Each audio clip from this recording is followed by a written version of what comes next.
আসসালামু আলাইকুম। আপনারা সবাই কেমন আছেন? আশা করি ভালো আছেন। আমি আলহামদুলিল্লাহ ভালো আছি। আজকে আমরা কালীগঞ্জ যাব ঘুরতে। তো চলুন আপনাদেরকে দেখাই আমরা আজকে কোথায় যাচ্ছি। এই যে আমরা আজকে কালীগঞ্জ যাচ্ছি। তো এই যে আমরা প্রায় কাছাকাছি চলে এসেছি। এটা তেরমুখ। গত বছর এখানে নৌকা ভ্রমণে এসেছিলাম। এখন পানি একটু কম, কয়েকদিন পরে হয়তো অনেক পানি হবে। যখন আবার আসবো তখন আপনাদেরকে সাথে আবার শেয়ার করব।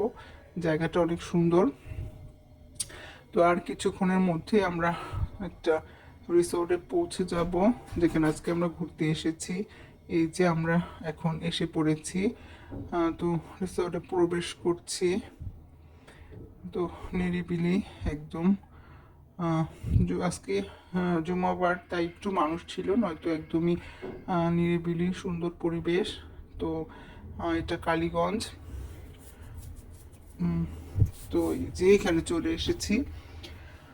আমরা দুপুরে জুমার নামাজের পর দুপুরে খাওয়া দাওয়া করে 3টার পরে বের হয়েছিলাম, যেহেতু উত্তরা থেকে অলুখোলা কালীগঞ্জ বেশি দূরে না। আমাদের 40 মিনিট সময় লেগেছিল আসতে। আমরা এখানে 3:45টায় ঢুকেছিলাম।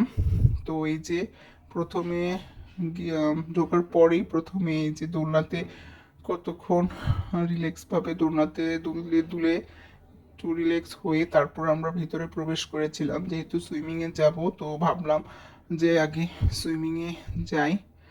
তো ওই যে যাচ্ছিলাম, এখান থেকে ঘোরার সময় দেখলাম এখানে অল্প পানি আছে, পানিতে কিছু মাছও আছে। তো এই যে দেখলাম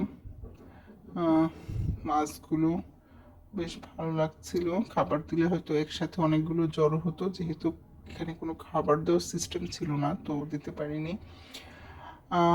আমরা যখন 2-3 বছর 4 বছর আগে, 4-5 বছর আগে আমরা ছোট ছিলাম, তখন যখন সাফারি পার্কে গিয়েছিলাম গাজীপুর, ওইখানে এমন মাছ ছিল, সেখানে খাবার দিলে অনেকগুলো জ্বর হতো।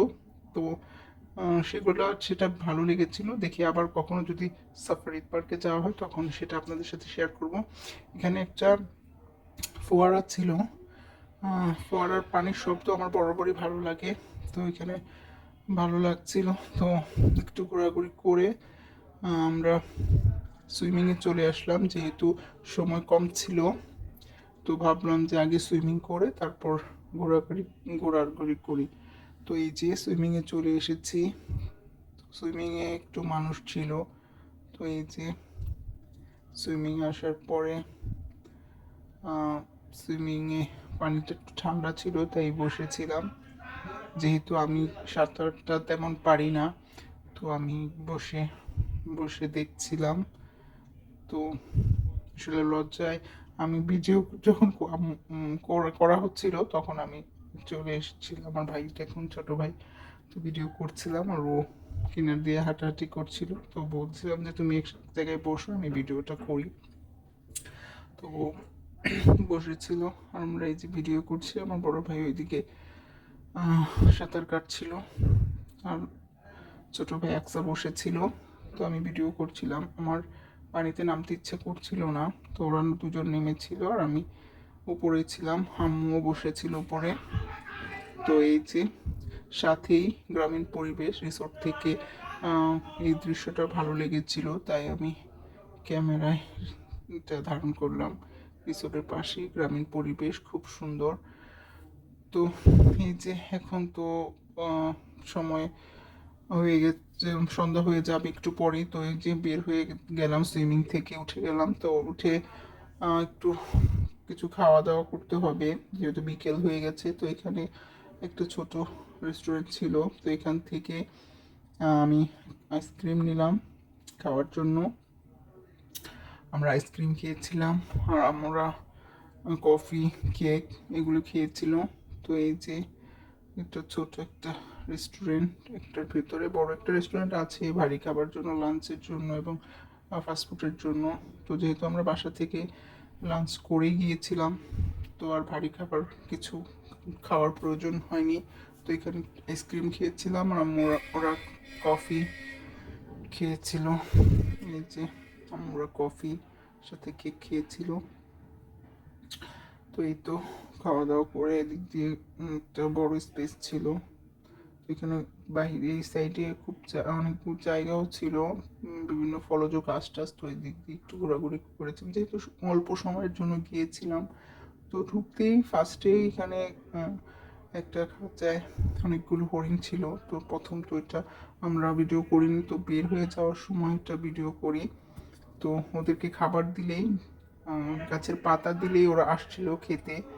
তো আমার ছোটো ভাই আকসাও একটা গাছের ডাল এখানে নিচে পড়া ছিল, সেটা দিচ্ছিল দিয়েছিল খেতে।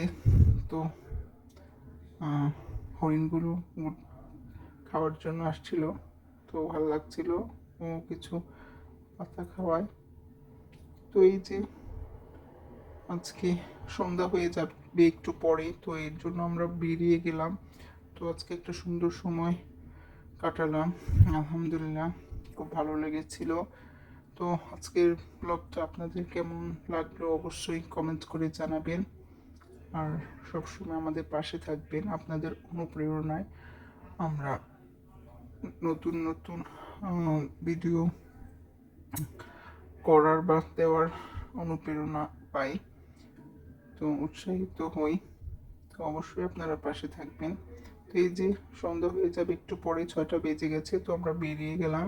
তো আশেপাশের যে প্রাকৃতিক দৃশ্যগুলো, গ্রামীণ ধান ক্ষেত এবং নানান রকম দৃশ্য, তো খুব ভালো লাগছিল এই যে যাওয়ার সময়। আবার তেরমক যে ব্রিজটা, সেখানে একটু থেমেছিলাম, এখান থেকে ফুচকা টুচকা খাওয়া হয়েছিল, যদিও সন্ধ্যা হয়ে গেছিলো, তো এটার ভিডিও করা হয়নি। তো আজকে ভিডিও কেমন লাগবে অবশ্যই কমেন্ট করে জানাবেন। সবাইকে আল্লাহ হাফিজ।